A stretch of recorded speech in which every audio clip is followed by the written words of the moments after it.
అర్థము, పరమార్థము. Immediate relevance, permanent relevance. వర్తమాన సత్యము, శాశ్వత సత్యము.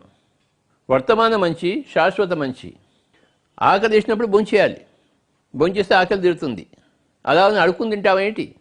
అది మంచిగా, శాశ్వతం మంచిగా? అది వర్తమాన మంచే. నీకు ఆకలి వేసింది, అడుక్కున్నావు, నీకు లేదు, తిన్నావు, అడుక్కుని తిన్నావు. అది వర్తమాన మంచే, కానీ అది శాశ్వత మంచిలో భాగం కాదు. నీ అంతటి నువ్వు సంపాదించుకుని రెక్కాడితే కానీ డొక్కాడకూడదు. నీ అంతటి నువ్వు కష్టపడి చెమటోడ్చి ఆ యొక్క కూడితో నీ శాశ్వత జీవితాన్ని నువ్వు గడుపుకోవాలి, ఏ రోజుకి ఆ రోజు. అది శాశ్వత జీవన పద్ధతి. టెంపరీగా ఏదో ఒకటి జీవిస్తున్నాం. ఆకలి ఉంటే తినేసేయడం, నోరుంది కాదని మాట్లాడటము, ఏదో ఆలోచించేసేయడము, అంటే శాశ్వతత్వానికి అనుగుణంగా కాకుండా జీవించడం అనేది పరమార్థం లేకుండా జీవించడం.